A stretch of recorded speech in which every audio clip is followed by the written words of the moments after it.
I will present them briefly.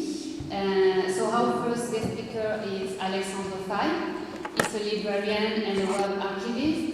He studied at the NC, which is the French National Library and Information Science School, and he currently works at the BNF, which is the French National Library located in Paris.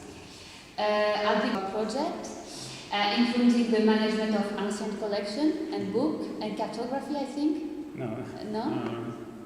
All material printed book, yeah. Printed book, okay, it's another thing. That's it. And for the last 2 years, he has been working more specifically on web archives as a digital collection manager, and is currently involved, among other projects, in the collecting project started by the BNF during the COVID-19 pandemic. But I think he will explain it in a greater detail. So I will present Christian too and have a short comment. So Christian Bonin will be our second guest speaker. He is a historian of health and medicine.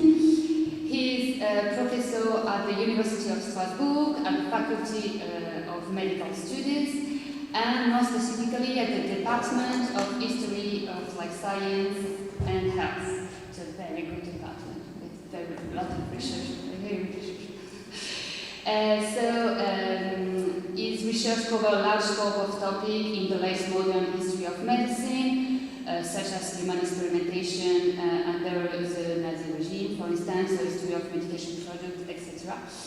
And he has had a long-time interest in media history and in film as a sources in particular. So I think it is from there, and in the framework of his HRC project, Body Capital, that Christian and his team have embraced this topic of web archives. I think it was starting with the interest of the history of nutrition and now expanding to the issue of COVID-19. So just before our two guest speakers were taking over the floor, I just wanted to report to you a conversation we had when we were starting to think about this session with Christian and Alexandre.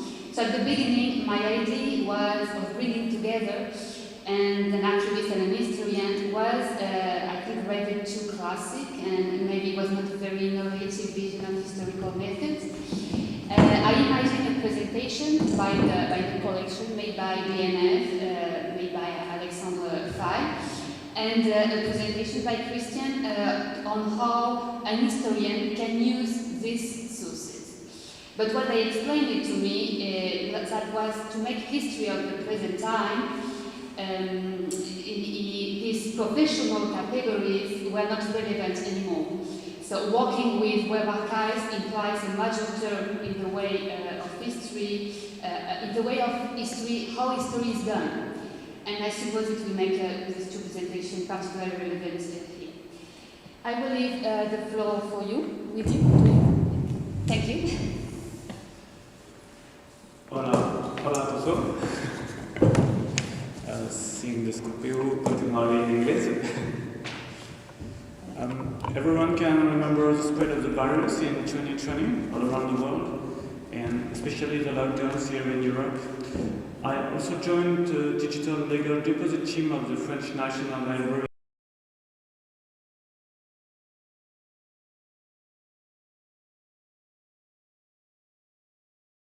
at that time. I had some time to familiarize myself with the tools, and then I was involved in the longest web harvesting ever launched by the library. So what was my job at that time? I was in charge of the correspondent network. The correspondent is a curator from a thematic department of the BNF, or from one of the public local library members that share legal deposit of the internet with us. We encouraged all our partners to participate in a collaborative collection preserving web content related to COVID-19 outbreaks. They could have selected various content like web pages, video channels, social networks that we aim to preserve. We get a lot of people actively involved in the project during the first lockdown. We think that these web archives are part of our heritage. Even if I coordinated the COVID-19 collection since 2020, I'm also in charge of helping researchers. That's the reason why Christian and I know each other. Can you imagine the question I am asked more than any other? How do researchers work with web archives? What are the type of projects? Considering the huge amount of data involved, I must confess this is a really good question. I'm glad to be here with Christian. I would like to thank the organizers. It's a very good idea to have brought together an archivist and a researcher, and I hope the exchange following your presentation will prove to be rich and relevant for you all. BNF's COVID-19 archive collection has drawn considerable media attention in France, including coverage in Le Monde, 20 Minutes, and TV channel France 3, and also professional press with sometimes a sense of humor I cannot deny. This picture illustrates an article published by Archimag in March 2021, archiving the lockdown. The man said, "It's a pastime during curfew." What is this man doing? It could be me. The remote worker is wearing a mask and is glued to his computer screen. The health crisis has been experienced in real time by people simultaneously confined and restricted to online connection. So the internet took up a huge part of our lives. The picture is clear, but you can imagine that our poor archivist was more anxious than usual, saying we have to save everything. Don't miss any important website or a new government webpage. Equally important is a medical platform launched by a hospital and the last do-it-yourself video showing how to make your own mask, and of course the most popular hashtag like stay at home.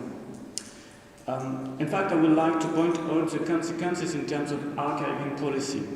It had to embrace all the facets of the public health crisis: medical, social, economic, political, and more broadly, scientific, cultural, and moral aspects.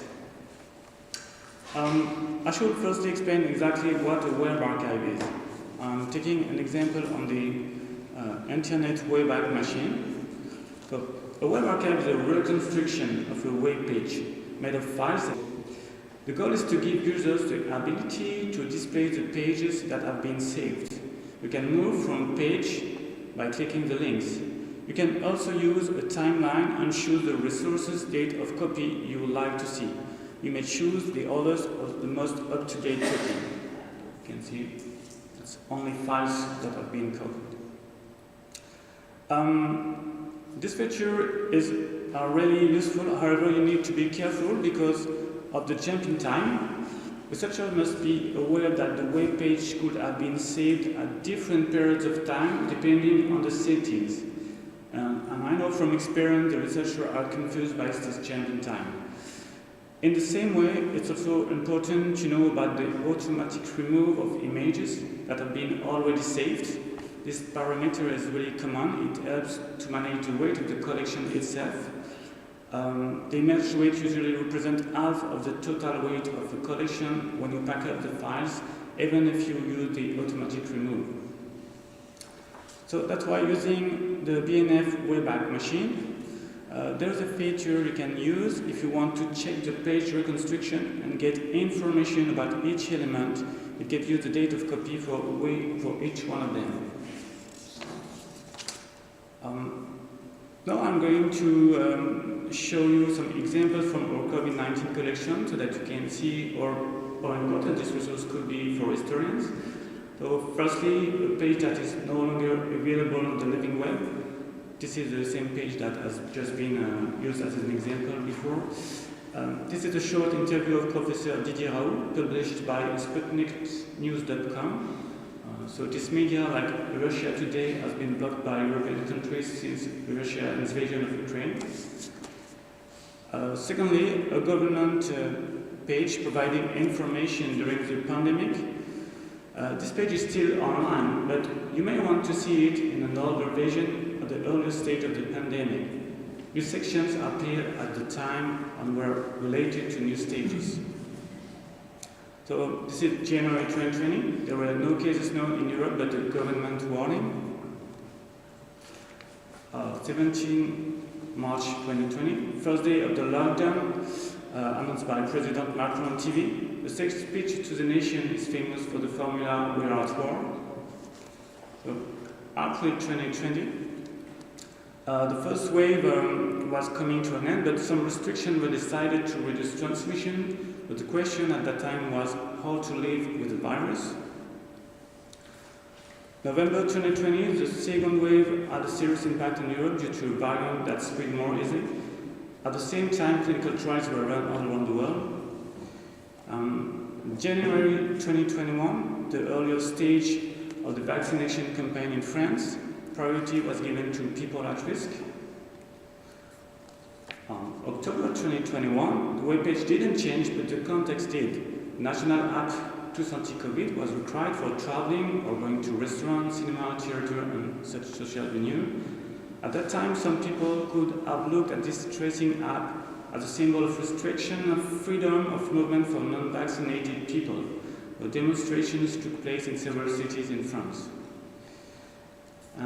April 2022, the government has decided the suspension of the vaccination pass in the place where it was required and the lifting of the mask rules except in public transport and health facility. The Omicron variant represents 100% of the cases. Almost 150,000 people died in France due to COVID-19 in a 2-year period. But this may sound like a brief summary of the pandemic in France, so you could use the web archive in that way to illustrate, explain, give a sense of time and history to this event. I also would like to share with you some examples of saved video. So the library launched a harvesting of some YouTube channels in July 2020. Curator didn't choose just one video. For a researcher, it's important to know that the whole channel is preserved. But the first video is one of the many do-it-yourself content related to the period of lockdown, the training coach of the Republic. It offers you the possibility to train online regularly. The second video comes from the INSERM channel. It's about medical trials and ongoing tests of new medication. So as you can see, it's a recording of a Zoom conference, but you can also find videos from this channel that look more like a coverage from TV news. The third video highlights Professor Didier Raoult of the IHU Mediterranean infection. So he promoted the use of hydroxychloroquine, and in this video he criticizes international clinical trials. So as you can see, this video has been done with a good steady shot. The camera focuses on him as though he was a professional YouTuber. So how many views did he have at that time in July 2020? He had 400,000 views. So for both INSERM and IHU, we saved the website, the YouTube channel, and also social media related to them. So I mean, we saved the whole digital environment of those two institutions. So now I guess I should explain how we preserve social media content. A lot of institutions and also research teams use the Twitter API, but we don't. We use robots like we do for website and YouTube videos. So twice a day, robots save the last 10 posts of an account or a popular hashtag that we have selected. So here is an example with the hashtag Je ne suis pas un virus, I'm not a virus in English. So at the end of January 2020, while the virus was spreading in Wuhan, the hashtag Je ne suis pas un virus appeared on Twitter, but it denounced and showed the stigma experienced by the Asian community in France. It was one of the previous content related to COVID-19 to be selected and saved. So the man is showing a sheet of paper to the camera, and this is a typical testimony. There was a lot of this at that time. So in this second part of my presentation, I would like to show you how to search the web archive. So firstly, you can search by URL. It means you need to know the URLs you want to search for. But the library can also provide you with a list of the selections made by the curators. Keyword and short descriptions could help you to find content that you may be interested in. So here's a screenshot of the application BC Web used by the curator. to select web content and to enter some information about it. The same tools is shared with the Biblioteca Nacional de España. So, secondly, you can retrace the collection as it has been indexed. So, advanced search request is a feature that gives the possibility to search in many fields, and you can also define if you want two words to be closed. As an example, you can search third and jab together and within a short chain of words that will be less than 5 words long. You can also compare the importance of some expression in the collection, such as English variant, alpha variant, Indian variant, gamma variant, and omicron. But in fact, for this case, I had to use the news collection, not the COVID-19 collection, because we are not able to completely index a 2 years collection.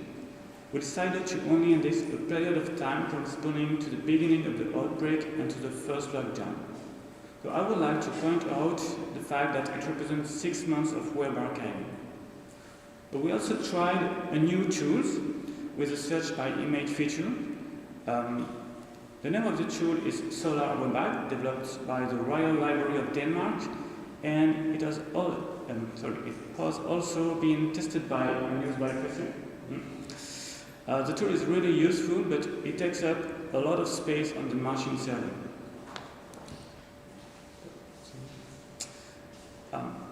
This diagram summarizes within a timeline what we are able to provide.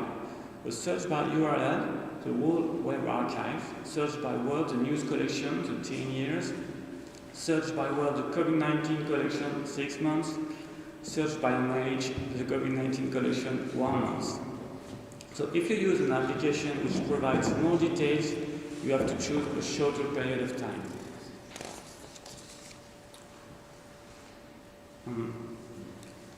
A research team should also be able to investigate transnational events like the current pandemic. But the legal framework of the National Library is national. So, I mean, the scope of the collection is national. There are also often restrictions on the access that is only possible in the library or in the partner institutions. That is the reason why first investigations are often launched on the archive IT collections. But the collection of the non-profit organization are accessible online by everyone everywhere. Archive IT allows institutions such as universities, museums to build and preserve their own collections. So a good tip to pick up, you can use the feature save an URL, as a lot of journalists do. Archive IT is also an important partner for the IPC Consortium and National Library. So the members of the consortium are the National Library of Spain, France, Japan, the Library of Alexandria, and they regularly launch new collections that are available on the Internet Archive IT. This is the case for the collaborative and international COVID-19 collection. So the collection is full text searchable. So here are a few examples for the request Menorca plus COVID-19, but also for other touristic islands, so like Corsica, Hawaii. So in order maybe to compare one to each other. Okay, so also there are great collection and tools. The question remains, how to start? How to start? Is the COVID-19 collection to be? How can I get an overview and documentation? Because we can collect all this data, but what happens when it comes time to analyze it? So Jan Minigan is an historian at the University of Waterloo and also engaged in the Archives Knowledge Toolkit project. And he pointed out a gap between tools and users. But he also said, and I agree with him, you shouldn't need to be a web historian to use web archives. So what are we talking about? What do researchers need in fact? Here are 5 points presenting essential needs from my experience. So to understand the corpora, its scope, the deficiencies and the selections policy. to extract and use derivative datasets for analyzing and visualizing the collection, to be able to proceed with a more targeted exploration so that it could lead to a qualitative analysis to new methodology, and of course to publish the results considering the legal framework on the copyright issue. It means that as an historian, you may need to improve your technical skills, but conventional historians will not become programmers. So the gap is known, but good news, the institution could support researchers by providing a new framework and want to facilitate the use and reuse of the web archives. That is the reason why the BNF, the French National Library, provides a service offer related to web archives. First, a collect and demand service. Second, a data and metadata extraction service delivered with documentation and visualization. And third, help for data mining project. So historians and curators and also IT people are concretely brought together for a period of time of 1 or 2 years. I think that complementarity is at the heart of this new strategy. We have also learned that researchers' feedback on the tools are essential and helpful for improving the features and the settings, but you know it takes time. Adapting existing tools is another option we'd like to explore. So a month ago, with a partner, we led a datathon dedicated to the tool Hive. This tool, but for exploring the living web, can also be used for exploring the web archives. So this is an example of a map created by using a part of our COVID-19 collection. So in the top right corner there are hospitals, news media are on the right, popular science blogs are on the bottom, and not directly related professional medical blogs are on the top. The position of ISU, Wikipedia, but also infectiology.com are central. Infectiology.com is a website of a non-profit organization of French-speaking professionals specialized in infectious disease. So finally, I would like to come back to the idea of heritage.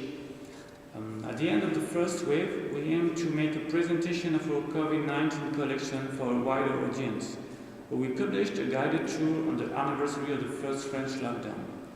The guided tour is a thematic presentation of selected contents from web archives. It could be made by researchers or curators. The purpose is to give an overview of the topic, to describe each selected archive, to explain the historical and technical context. And this work involved a dozen curators. If you take a look at the slide now, you will see the main section and then one example of a description, so it's very brief. A version of the guided tour, as I said, is also available online, but without access to the archives themselves. We asked some producer an agreement in order to use screenshots of the archive for illustrating the guided tour. So I'm sure there will be a lot of discussion on this point. An immediate memory of the pandemic, does it make sense? So I'm really interested to get your point of view as historians.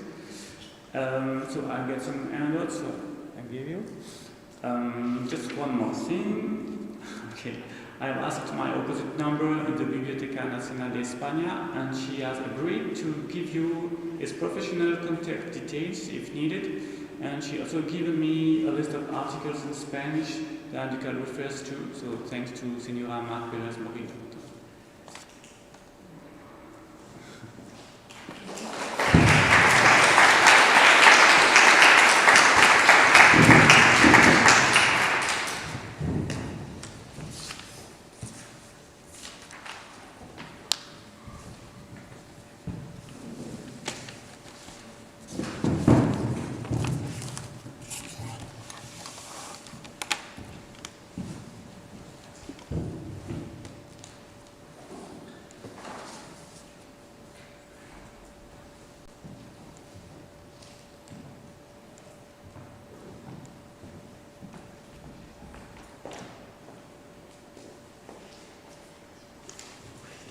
Okay, so we're set. Hola, ¿qué tal? Muchas gracias para la invitación, and I'll speak English from here on. I would really like to thank the three organizers. That means Paco, Francesco, and Javier. That's a private joke. And the other three, Alba, Cecile, Celia, and Kim, for inviting me here and being able to complement what Alexander has told you so far. Let me start with who I am, what I'm not going to do, and what I'll try to do. I'm a medical historian, so I'm not per se web historians that people say they are web historians. I'm a medical historian who has attempted to try to work a little bit with web archives, so that's a limitation. What I will not do is that I will not provide a coherent, synthetic overview on what to do or what has been done on COVID archives between 2020 and today. I think it's too early for that. I'm not intellectually equipped to do that yet, but I'll talk to you about the use of these archives and the wider setting of what might be of interest for historians, and would probably say even wider than historians, working on the pandemic as a public, medical, social phenomenon. Let me start with an introductory remark. We've discussed yesterday continuities and what was new in the 2020 corona pandemic, and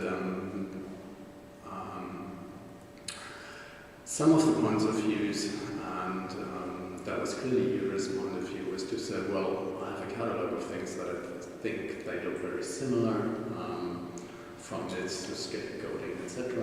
And we have seen points where things seem to be interruptive in terms of older histories, what's new. I guess I would like to broaden the picture a little bit in the sense that where I'm talking from is clearly media studies, medical history, and audiovisual history.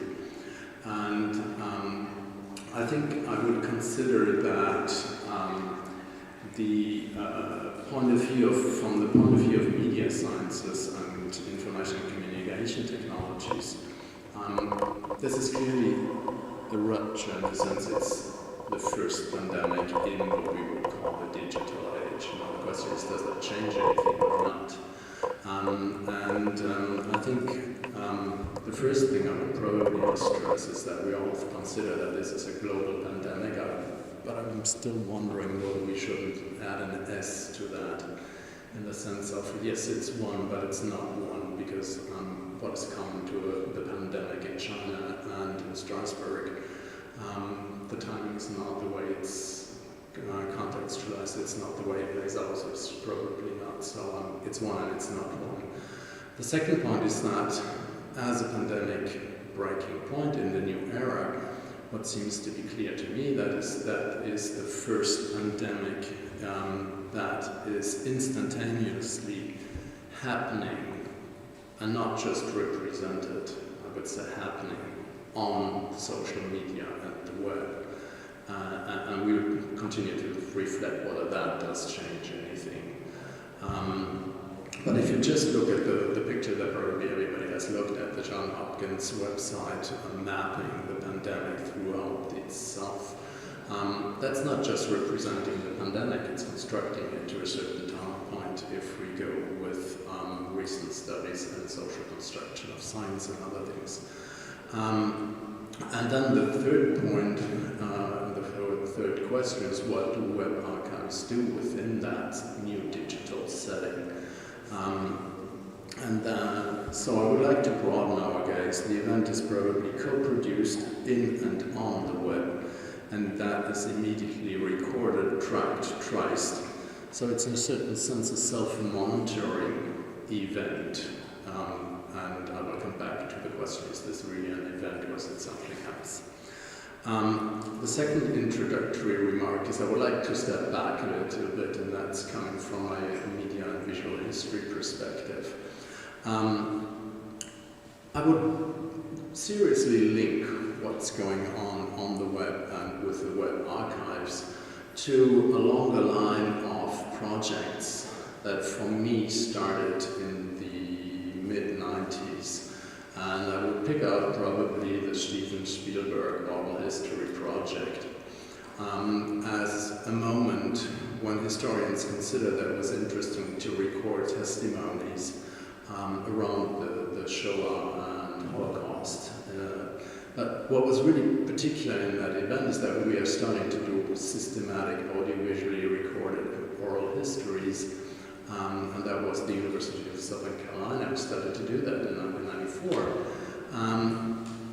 But the idea was to capture testimonies and narratives because people would disappear as a form of complementary and alternative archive of something that had happened much earlier, and we could still gather some testimonies for that.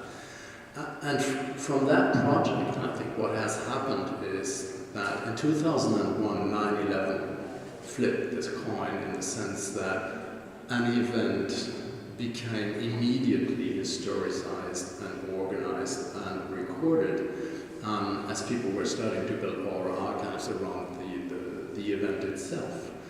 And that has been reproduced and furthered ever since. If we look at the French 13/11 attacks in Paris on Bataclan, that's the same thing. That someone started, Denis Pichonsky started an oral history project, interviewing people right after the event.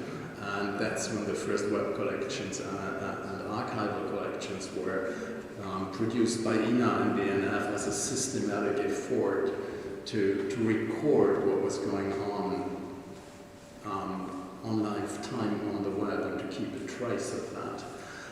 So basically what I see in that development is that from oral history we have moved to a time contraction or collapse in a certain sense, where traces in a time of generalized tracking and tracing are immediately recorded. And for me as a historian, what that opens as a larger question is memory before history, or is history before memory, and what is the link between history and memory, and what are we recording actually, and what has a historian to do within that and with that in a certain sense.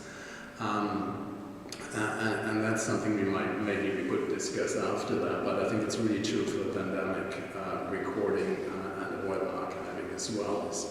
Is this building a memory and a memorial site for whoever, be this the healthcare workers or others, in terms of re-memorializing?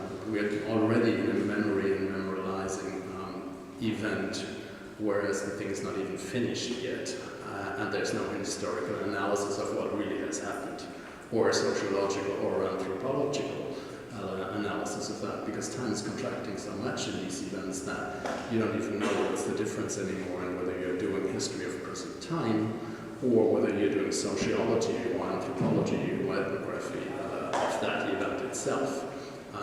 And it plays out on the web and in the real, and we all knew that during the lockdown, basically the web was the real. So it was kind of a reverse, and then we came back here today, and I'm happy to be here in physically and not virtually, because I think that does change things. Another starting remark, and that comes clearly from my standing as working with audiovisual archives, and that questioning what's new, what's not new, of a pandemic in the digital age. So that's the way I'm trying to largen the picture of what we discussed yesterday in a certain sense. I would argue for continuity in terms of audiovisual recording of narratives. I think that's not a completely new internet phenomenon. I think what changes is the massive amount of data we're working with, and I'll come back to that in a while. But if you look at the late television recording systems, and having worked a lot on television history and what I call counter archives to official histories on television, meaning basically militant associations, taking the chance of recording via VHS, Betacam, the early mobile recordings, the audiovisual recording systems. They started something that has become massive with YouTube, but the idea that anybody can go out and film, report, and broadcast to some degree alternative views from the official views, I think that really started in the 70s and 80s with these audiovisual video techniques and recording systems. Once again, what has changed is clearly the amount of data produced and the amount of videos produced. I mean, we are producing our own YouTube channel today, yesterday, and tomorrow. So this is just a permanent flow of images and recorded things. And the question is, well, who's going to be able to do anything with that massive data at some point? But I'll come back to that. So just to highlight that within that movement, then yes, I think internet clearly was a new phenomenon, but it massified something that wasn't completely new in its conception, from intimacy, television to other things. And the archiving of the web, and I'll come back to that immediately too. So it's a technical availability of the mass traces and testimonies that become publicly available, and I think that raises real challenges for historians today. It's not the fact just to archive it, if we want to use IT as it, and but to be able to analyze everything that we've archived. And so it's more a problem not of scarcity anymore, but of being overwhelmed by archives that we're working with. Working from publications that have been done by real web historians like Sophie Gebel or Niels Brugger, what is out there, and it's really interesting to see that Alexander, for his presentation of the BNF Web Archives, used a lot of official websites, the ministry, INSERM, institutional communication on the web about certain things. But if you look at the web phenomenon, what is clearly a very, very, very strong and major part of it is intimacy videos and intimacy self-representations of individuals on the web. So it's intimacy in the public interactivity and distribution, it's narrative stories, testimonies. It's about the visibilities of these individual stories, and that evidently is very interesting and contradictory for a historian, because historians have written from official sources for a very long time, and especially in medical history we have had a reversal in the last 30 years to write from biographic experiences of patients, the patient view, the view from below, etc. That's the Roy Porter, and ever since change in medical history that has been very important to move to social history of medicine. And now the web is just an ocean of social history sources of individuals. So this is going to be a reverse in a certain sense. And it's interesting how we will be able to grapple with that.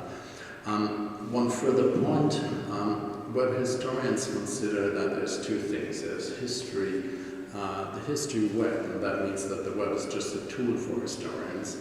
And there's web history, and that means that we are writing historical, web-centered analysis of something through the web, but the web is not the thing itself, and it's not just a tool. So the web source is not just a source, but it's an actor and an agency that is playing out in the way. And that brings us back to the three images, the first ones that I showed you, basically saying that the Johns Hopkins website frames and produces the way we think about the pandemic just as much as it just presents it. And I think that is an important point to keep in mind. Now, digital archives can either be digital born or they can be reborn digital. I'm not going to go much into that, but you can see that websites like that of the Luxembourg University, a group that is very active on web archives, Valérie Schaeffer and Frédéric Claver, use old images They are clearly not internet-born. The Dr. Schnabel, for example, that you see back up, and at the same time they're doing web archiving. The problem with that is, and that, Alexander, that's perfectly where we match and where we meet in one of the points that we reflect on, is that I think the most important aspect for people to realize is that when you work with web archives, you're working with very volatile data. And you cannot just go to the web and try to find things, and if they're data 10 years old, then consider that that is the old version of what was there. Just to give you an example, and I mean, this is going pretty far. Before coming here on Tuesday, I was in a press conference rendering the results of a research project on the Nazi past of the medical faculty that I'm working in. Le Monde, which is not a minor journal, published an online version of an interview with a headline, and the next day in print that was not the same headline anymore, and it was changed on the print version, on the online version. So if you want to go back just 2 days to figure out what stirred a lot of reactions in the medical community in Strasbourg on Tuesday afternoon, you have to have a web archive of Tuesday afternoon of that press conference covering by Le Monde. If you don't have it, you cannot reconstruct that moment per se. And I think that perfectly illustrates the reason why web archives are important and why we need to understand how to work with them. We just don't realize how volatile the information on the web is, and it changes all the time. You can change it anytime you want, and it's just the same website. So what do historians do then? They can work without the BNF, sorry for that, Alexander. But I like to work with BNF and institutions. Why is that? And I'll come back to that. People like web historians that are completely into that, like Frederick Claver, that's what you see in the back. They do their own crawls and collections, and the data is massive. If you look at what Frederick Claver collected between the 15th and 24th of March, so that's basically 10 days, not even. We're talking about 1,200,000 Twitter notes. 1,200,000 Twitter notes. Who wants to read that? To do what? To do where? So what is the consequence of that? Nobody's going to read that. It's the machine who's going to read it. And if the machine reads it, then we'll end up with word clouds and very nice graphs like the one that I just put up beside that. Word graphs that will tell you that there's hashtags with Macron, there's hashtags on confinement, day 1, lockdown, day 2, etc. Great. You have a description of the corpus that we've crawled, and that's what web historians first publish. But what is that about, and what is that? Why is that interesting, and what is? So it's very descriptive in a certain way. It's very massive, and it's very technology-driven. Basically, web archiving and web historians are replaying what data scientists are playing in the science game at a much bigger level. That means that we are constructing correlations between data sets that are massive, but a correlation doesn't say us anything about a causality or determination. And if we're interested in social determinations, then we need to find other ways to work with that. What would other ways be? Well, just go back to basic historical working parameters, do a timeline, do an event and battle analysis of what has happened between 2020. We can use for that entrances that evidently either we know or that we reconstruct, and then say, well, that's what I need to go from. That's just an attempt to do something about French themes and a timeline of the COVID. I said earlier that COVID is an event. I've worked for almost a year with a group that was trying to do a study on COVID, and I kind of dropped out of that. And the intellectual reason for that is to say that we're discussing how to collect interviews with health care workers in a massive way. And the problem with that for me is that time is passing. It's a year and 2 years. We discussed that, and 2 years later, you're not going to record what happened the day when that happened anymore. So that about the web archiving thing, there's a very important point now, is that you need to react as fast as possible. You need to be the first one to collect. You don't know exactly what you will collect, but you need to collect quick, because if others have started to do so. So it's the idea to be first that becomes first, much more than an analytical organization of a critical corpus construction beyond that. If you look at timelines for the corona crisis, what we see is that I can do my one for France, but we can look at different timelines. We could use that by France Culture, which is a channel that is interested in sanitary crisis in recent times, basically showing that this has happened every 5 minutes, 5 minutes every 5 years, sorry, mixing up the things here. But we could have a timeline that Mark would probably approve, even if he would probably want to correct things within that, from the French press agency on a longue durée approach to pandemics ever since they started. And we could have a timeline via the European Center for Disease Control showing when alerts were first issued by what country in a huge public health international competition.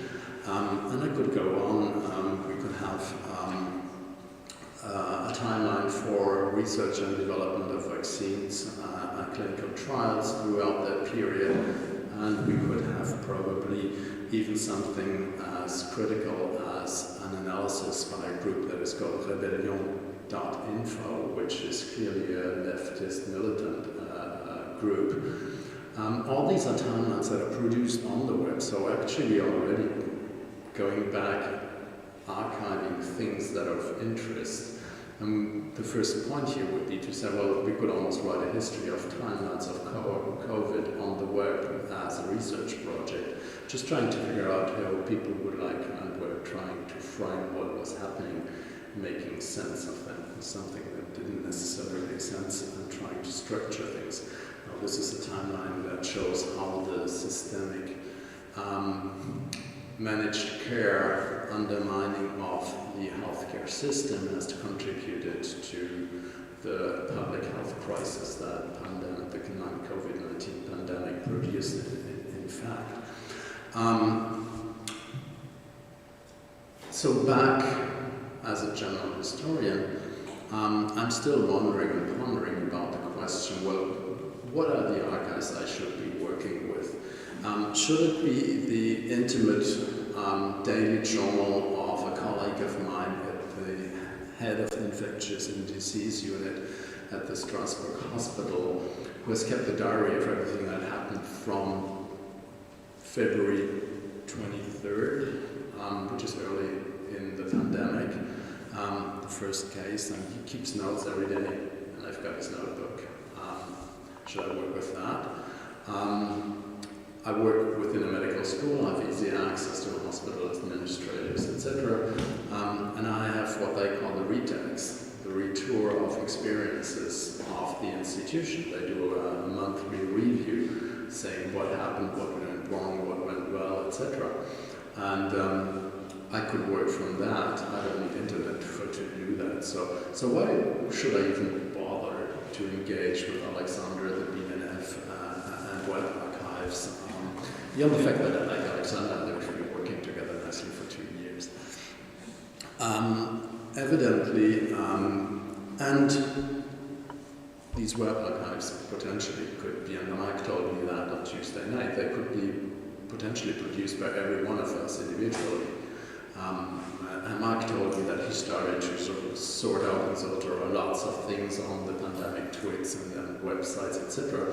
And by 9 months he stopped to do so, just because that was getting out of hand. It was becoming so much that he didn't know how to handle it anymore, what to do with it. And I think that's the first point where the archives come back in and institutions like BNF come back in.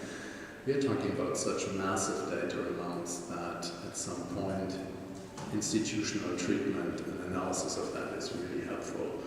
And beyond the collection, it's the tools, the indexation, that means the way to orient, to be able to circulate within that information data. That is probably the most important phenomenon. And I do a very focused collect on a subject that is prepared ahead of time. I know when I start, I know when I stop, I know what I'm collecting. And BNF does the collecting because they do that much better than I do. But I start to construct a corpus first, and then I know a number of 1 million URLs collected, and then you have a lot of data again, and you need to work through them. How do we do that? The idea first was to say we need a research question before we go to the archives. If you think that the archives are going to provide us with something that is a question, they're not. But I mean, that's very, very basic thinking for historians. If you go to archives and don't have a question, you're not really going to find much that is worth of what you're looking for. So I'm not going to go into the